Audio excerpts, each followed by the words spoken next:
দিয়েছো, তোমার সমস্ত কিছুই রহমত, তুমি যে এখনো জিন্দা রেখেছো, শেষ নবী প্যারা নবীর উম্মত হিসেবে কবুল করেছো।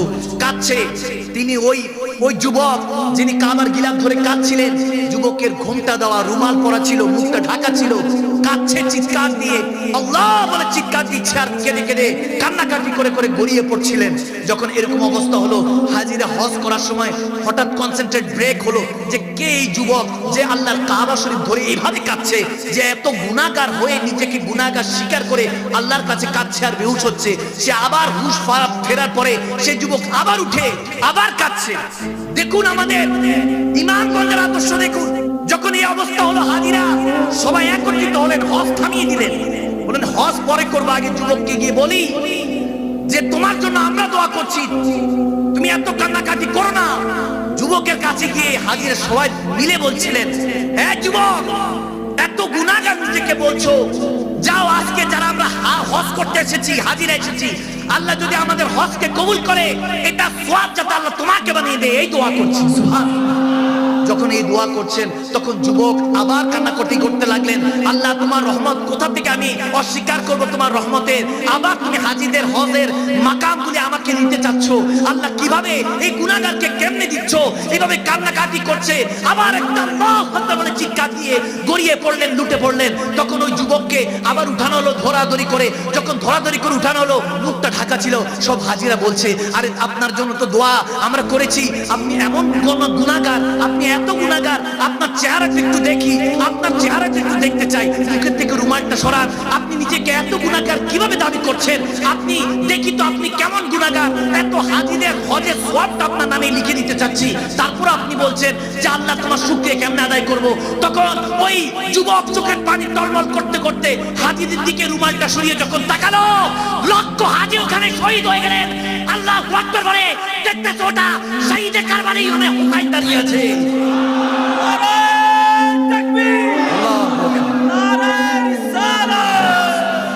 আপনার আমার সর্দার, সর্দারের আলম দেখেন, সর্দার কেমন, তেনার গুনাহ খাতার, আমরা তো এমন ভাবে চলি মনে হয় যেন জান্নাতের ছাদিতে আপনি বসে আছেন। আহলে বায়াত আর সাহাবায়ে রাসূলদের ইজ্জত ও হুরমত আদর্শ থেকে আমরা সরে গিয়েছি। কাদের নেশায়, কিসের নেশায়, কে আমাদেরকে কানে কানে বলে দিয়ে গিয়েছে তুমি জান্নাতি, আমাদের চলাফেরা জাহান্নামীদের মতো কিভাবে আমরা বলবো মুসলমান আমাদের না? কে দায়ভার নেবে? এক মুসলমান আরেক মুসলমানকে কটূক্তি করেন, কে সাহস দিয়েছে বিয়ের আগে দিয়ে বিভিন্ন অশ্লীল কাজের মধ্যে ব্যান্ড প্যাকেজে লিপ্ত হন? কে সাহস দিয়েছে আপনাকে? এই দুঃসাহস কে দিয়েছে?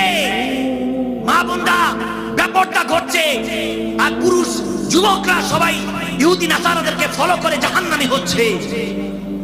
নাম মুসলমান, কাজে কর্মে সব ইহুদি নাসারা। আওয়াজ দেন, আওয়াজ দেন। আপনার আমার গুনার মধ্যে আল্লাহ পর্দা দিয়ে রেখেছেন। সময় আমাদের প্রায় শেষ, সময় শেষ। এই কোরআন শোনা মেহফিল করে কোনো ফায়দা নেই, আহলে বায়াতের আধার আদর্শ বুঝিয়ে কোনো ফায়দা নেই যদি আপনি বেনামাজি হয়ে রাস্তাঘাটে ঘুরেন। আমার কথা ভালো লাগছে না যে হুজুর সব সত্যতা একদিনে বলে দিতেছে। আমি কোরআন সুন্নাহর বাইরে কোনো কথা বলছি না। আর আহলে বায়াত আথা বিষ পান করে নিয়েছেন আমার আপনার জন্য।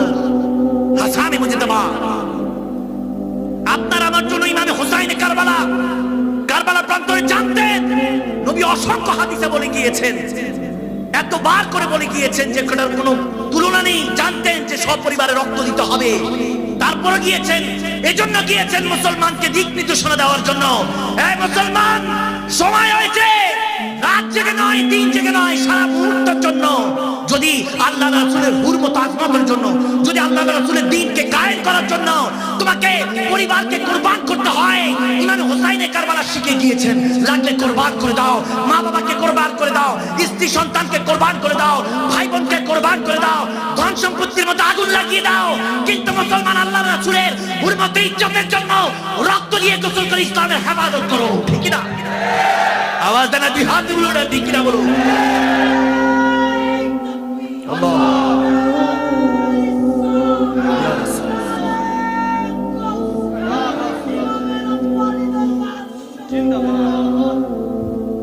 এই শিক্ষা আমাদের ইমামে, আর আপনি আমি দুনিয়ার পিছে ভাগুন, ভাগতে থাকুন। আমরা আপনাদেরকে আর কত বুঝাবো? সুরে বুঝায়, বক্তব্য দিয়ে বুঝায়, কোরআন তেলাওয়াত করে বুঝায়, আজানের মাধ্যমে আল্লাহ বুঝায়, আহলে বায়াত আথারের আওলাদরা এসে আপনাকে বুঝায়, কত ভাবে বুঝায় বান্দা, তারপরেও বুঝে আসতেছে না। সমস্যা নাই, মরেন, মালাকুল মউতকে যখন বুঝবেন দেখবেন তখন টের পাবেন, তখন কি টের পাবেন যে ইসলামের পথে আসার দরকার ছিল, ঠিক না? মৃত্যু আমাদেরকে চিনিয়ে দিবে কে আপন কে পর।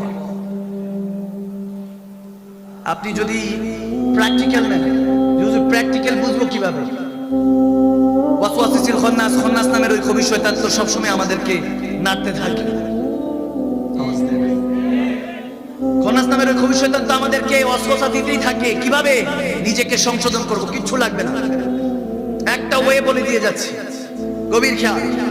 ঘরে যাবেন, আজকে যখন ঘরে যাবেন, প্রিয় দলের খেলার জন্য অপেক্ষা নয়, কোনো ঝগড়াঝাটি নয়, ঘরে গিয়ে কম্বল মুড়ি দিবেন, চাদর মুড়ি দিবেন, মুখ পর্যন্ত, পুরো পা থেকে মুখ পর্যন্ত ঢেকে চোখটা বন্ধ করে চিন্তা করবেন যে আমি মারা গিয়েছি। কি গিয়েছি? আওয়াজ দেয় না। কি গিয়েছি? I'm dead, I'm no more, I'm dead, আমি মৃত্যুবরণ করেছি। একবার চিন্তা করুন, এবার আস্তে আস্তে খেয়াল করুন, দেখি তো আজকে আমার কে আপন। এত যে আপন আপন করি, যে টাকা পয়সার পিছনে ঘুরি, যেখানে আমার নবী বলেছেন রিজিক এবং মৃত্যু তোমার পিছনে পিছনে ঘুরে, আর আমরা তো উল্টা, আমরা তো মনে করি মৃত্যু তো কোনো টেনশনই না, রোডে ঘাটে যেভাবে মারা যায় মানুষ 2 দিন গেলে ভুলে যায়, আর রিজিকের পিছনে তো আমরা দৌড়াই, অথচ রিজিক আমার পিছনে পিছনে, রিজিক আমার পিছনে, আর আমি দৌড়াই কোথায়? সামনে। আপনি তো দৌড়াবেন আল্লাহ রাসূলের জন্য, তখন না দুনিয়াটা আপনার গোলামির মধ্যে আল্লাহ নিযুক্ত করে দিবেন, ঠিক না? এবার একটাবার চিন্তা করি, আমার মেহফিলে অনেক হিন্দু ভাই বাবারা, বৌদ্ধ, চাকমা অনেকেই বসে, আমি জানি। আমি প্রত্যেককে বলছি, সবাই একটাবার গভীর খেয়াল। মনে করেন মারা গিয়েছি, মারা যাবার পরে কি হয়? গোসল করানো হয়, ঠিক না?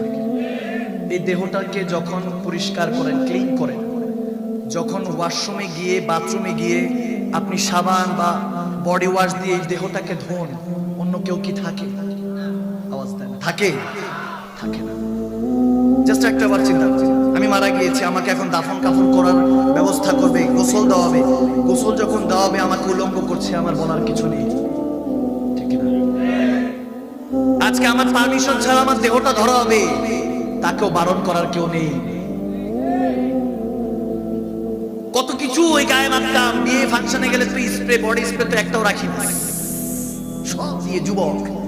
আমাকে তো ইয়ং স্টাররা বেশি শুনে, ইয়ং স্টারদের তো এই অবস্থায়, বিয়ে একটাতে গেলে পারফিউম তো একটাও রাখে না, সব শেষ করে দেয়, মারতেই থাকে। কত খুশবু, কত dress up, way dress up করে যায়, আর মা বোনরা তো আল্লাহ মালুম কত কিছু যে মাখে মুখের মধ্যে। বিয়ের আগে, আফটার, বিফোর বুঝাই তো যায় না। হ্যাঁ, আওয়াজ দেন, আওয়াজ দেন। বুঝছি খারাপ লাগতেছে আপনাদের না? কি খারাপ লাগছে? এগুলা আহলে বায়াত আথারের আদর্শ, এর বাইরে নয়।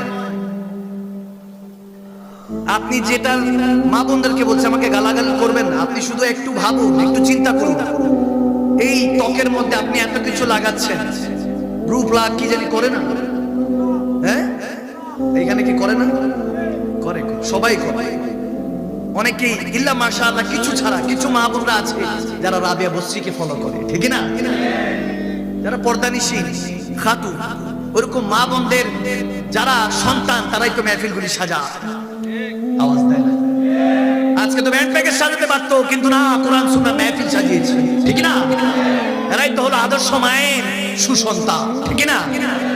এরকম কিছু থাকে, তাদেরকে বলতে চাই যে আপনি এরকম কিছু করছেন, 5,000 টাকার মেকআপ যে করলেন, কিছুক্ষণ পরে আল্লাহর কুদরতি পানি দিয়ে তো সেই মেকআপ শেষ। আওয়াজ দেয় না? আর মাগো, ভুল বুঝবেন না যে মাদানী হুজুর কি বলে না বলে, আমি কাউকে গালমন্দ করছি না। আপনি যাদেরকে ফলো করে এগুলো করছেন, মেকআপ, এগুলোর কারণে আপনার স্কিনে ক্যান্সার হতে পারে, ক্যান্সার হতে পারে, কারণ আপনিও জানেন এগুলো ভালো জিনিস নয়, বেশিক্ষণ রাখলে দাগ পড়ে যায়, ঠিক না? আর গ্রুপ লাগ করছেন, দেখা যায় একবার করলে বারবার করতে হয়। পুরুষদের তো এটা করতে হয় না, আপনাকে যে ডেকোরেশন করে আর রব্বুল আলামিন পাঠিয়েছে, এটাই তো সুন্দর, ঠিক না? আল্লাহু জামিল ইউহিব্বুল জামাল, আল্লাহ সুন্দর, তাই সুন্দরকে ভালোবাসে। আর ওই সুন্দরটা হলো ইসলামিক লেবাস। সুবহানাল্লাহ তো আছে ভাইরা আমার, বাবারা, আমি এই কথাগুলি বারবার বলবো না, অন্য কেউ এসে নাও বলতে পারে।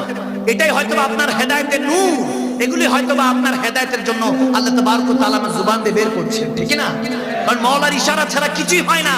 আল্লাহর ইশারা আপনি এসেছেন, আল্লাহর ইশারায় আল্লাহর হুকুমে আমি বলছি, যদি হেদায়েত থাকে তাহলে এখান থেকে সিনাটা মাদিনা আয়না হয়ে যাবে, ঠিক না? ঠিক না? এজন্য মা বোনদেরকে দু একটা কথা বলেছি, রাগ করেছেন? আওয়াজ দেন। আপনারা কি মা বোনেরা না জান পরে কি বলবে না বলবে আল্লাহ মালুম। আমি বলার বলে গিয়েছি, হেদায়েতের মালিক কে? আওয়াজ দেন, হেদায়েতের মালিক কে? মাগো, পর্দাটা আপনার জন্য জোর জবরদস্তি নয়। আপনি একটা ভালো খাবার দাবার, আপনার চকলেট মনে করেন বা কোনো কিছু মনে করেন যেটা অনেক সুস্বাদু, প্যাকেটিং করে রাখলে হয়তোবা থাকবে, খোলা রাখলে তো পিঁপড়া জমবেই। মূল্যবান দামি গয়নাগাটি কোটি কোটি টাকা আলমারির মধ্যে রেখে আলমারি খোলা রাখলে সেফ থাকবে? আওয়াজ দেন, সেফ থাকবে? থাকবে না, লুট হয়ে যাবে, ডাকাতি হয়ে যাবে। আপনি মেয়ে এখন বর্তমানে, আপনি হয়তোবা ছেলে এখন বর্তমানে, আপনি এই জনজনকে ফলো করছেন, চুল দাঁড়িয়ে এমন কাটিং দিচ্ছেন যে মুসলমান আওলাদ বুঝাই যাচ্ছে না কি হ্যালো বলবো, আদব বলবো, নাকি সালাম দিব, না গুড মর্নিং গুড নাইট বলবো, বুঝতেছি না। এই সমস্ত কিছু আপনার উদ্দেশ্যে মা গো আমার, ভাইরা আমার, সবাইকে বলছি, আপনি এখন হয়তোবা যুবক যুবতী, কিছুদিন পরে যখন স্বামী স্ত্রী হবেন, আপনার সন্তান আসবে, ওই সন্তানের বেহেশতটা আপনাদের কদমে রেখে দিয়েছে কে? আওয়াজ দেন না কে?